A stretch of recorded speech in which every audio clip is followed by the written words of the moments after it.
تو جوان بیٹے کی موت دیکھنا یہ وہی جانتا ہے جس پہ گزری ہو، وہی جانتا ہے جس پہ گزری ہو۔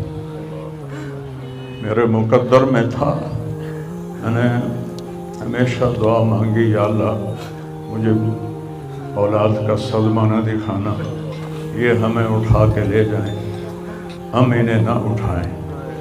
لیکن اللہ کی تقدیر وہ غالب ہے اور ہمیں اس پر راضی ہونے کا حکم ہے۔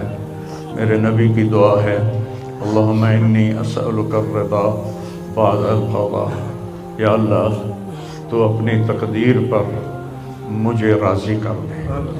تو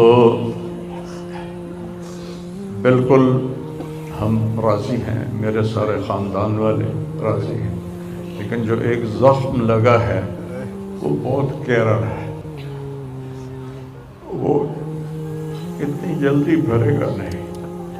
یہ میرا بیٹا سب سے قابل اور لائق بیٹا، تینوں بیٹوں سب سے لائق بیٹا تھا، سب سے نیک بیٹا تھا، اور اس نے غریبوں کے ساتھ کیا سلوک کرنا ہے اس نے ہمیں سکھایا۔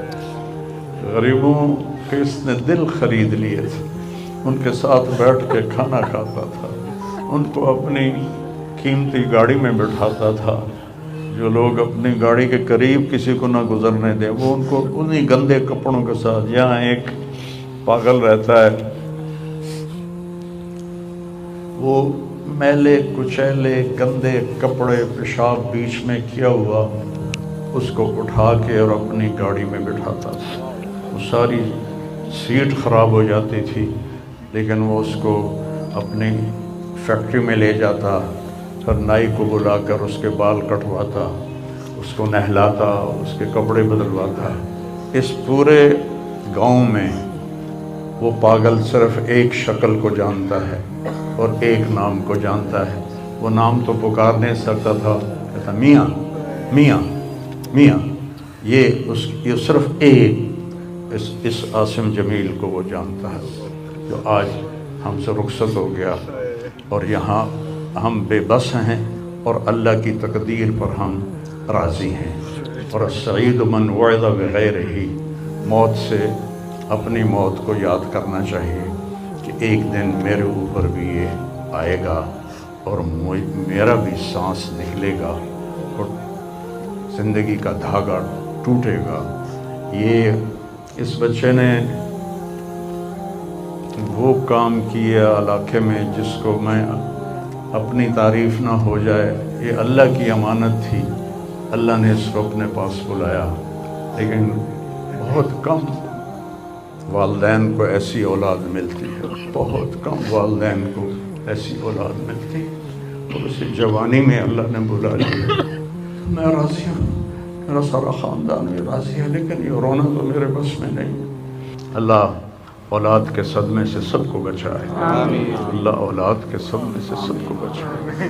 تو چھوٹے چھوٹے غم کے قابل نہیں ہے، میرے اوپر تو بہت بڑا غم ہے۔ میں اللہ کا شکر گزار ہوں، اور یہ سارا مجمع دیکھ کے مجھے حوصلہ ہو گیا ہے کہ میرا بیٹا واقعی بہت نیک تھا، جس کے لیے اتنا مجمع اس کے لیے دعا کرنے آیا ہے۔ 40 آدمی جنازے میں ہوں اور میت کے لیے دعا کریں تو میرے نبی نے فرمایا اس کی بخشش ہو جاتی ہے۔ تو یہ تو ماشاءاللہ ہزاروں گنتی سے بھی باہر مجمع کھڑا ہوا ہے۔ میں آپ سب کا شکر گزار ہوں، اور میرے بھائی اس دن کی تیاری کر کے مرنا چاہیے۔ اگر اللہ راضی ہے تو اللہ کی قسم موت سے خوبصورت کوئی پیغام نہیں، موت سے خوبصورت کوئی پیغام نہیں، اور اگر اللہ ناراض ہے تو موت سے خوفناک کوئی پیغام نہیں ہے۔ اور یہ میرا بچہ یہ اللہ کی محبت میں ایسے تڑپتا تھا جیسے کسی کو کوئی زخم ہو جائے اور وہ تڑپتا ہے۔ اور ہم اللہ کو جانتے ہیں، مانتے ہیں، ہمارے احساس میں اللہ کا تعلق شامل نہیں، ہم عقلی طور پر مانتے ہیں۔ میری 52 سال زندگی اللہ کے راستے میں نیک لوگ، اولیاء کرام، علماء کرام کے ساتھ گزری۔ میں باپ ہونے کی وجہ سے نہیں کہہ رہا، میں آپ کو یقین سے کہہ رہا ہوں، جیسی تڑپ اس بچے میں اللہ کی محبت کی تھی میں نے کبھی نہیں دیکھی۔ یہ 2-2 گھنٹے مجھ سے بات کرتا تھا اور میں ایسے بیٹھ کے سنتا رہتا تھا۔ بولنے والا کب سنتا ہے کسی کی بات، لیکن یہ ان پڑھ بالکل ڈسلیکسیا کا مریض تھا، حروف کی پہچان نہیں تھی، تو اس لیے نہ یہ پڑھا، نہ دین کا کچھ پڑھا، نہ دنیا کا کچھ پڑھا، لیکن اللہ نے اس کو عقل، فہم اور اپنی محبت ایسی دی تھی کہ ہمیں محسوس ہوتا تھا کہ اس کے اندر اس محبت کی آگ ہے۔ اور اپنی ماں سے کہتا، ماں دعا کرنا میں مر جاؤں، میں اللہ سے ملنا چاہتا ہوں، میں اس گندی دنیا سے تنگ آ گیا ہوں۔ 30 سال کی عمر میں اس نے یہ کہنا شروع، میں جانا چاہتا ہوں، اگر اللہ مجھے کہے کہ تو نے رہنا ہے یا جانا ہے، 1 سیکنڈ میں کہوں گا مجھے تیرے پاس آنا ہے، مجھے تیری ملاقات کا شوق۔ اور مجھ سے پوچھتا، بابا آگے اللہ ملے گا مجھے؟ میں نے اس سے بڑی باتیں کرنی ہیں، مجھ سے ملے گا؟ میں نے کہا انشاءاللہ آج تم ملو گے اپنے اللہ سے، ضرور ملو گے، تیری تڑپ، تیری تمنا رہتی تھی میں اللہ سے ملوں۔ میں نے اپنی زندگی میں صرف ایک آدمی دیکھا ہے، یہ بچہ جس کے احساسات میں اللہ کی محبت تھی۔ احساسات جیسے ہمارے درد ہمارے احساس میں بھی جب شامل ہوتا ہے پھر ہم ہائے ہائے کرتے ہیں، اور جب تک شامل نہیں ہوتا تو ہم چلتے رہتے ہیں۔ اس بچے کو اللہ نے اپنی قدرت سے یہ تعلق اور محبت عطا فرمائی تھی، اور بس میں اور کیا تعریف کروں، میرا تو سینہ ویسے ہی زخمی ہے۔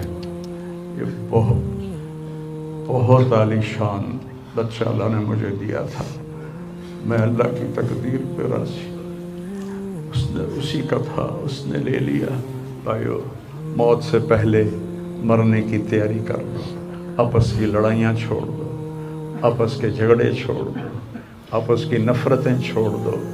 مرنے والے سے پوچھو کہ نفرت کا کیا فائدہ ہے، جھگڑوں کا کیا فائدہ ہے۔ معاف کرنا سیکھو، معافی مانگنا سیکھو، معاف کرنا سیکھو، معافی مانگنا سیکھو۔ 5 نمازیں ہیں، کوتاہی نہ ہو۔ سال کے بعد روزے آتے ہیں، بیمار ہو تو اللہ کہتا چھوڑ دو۔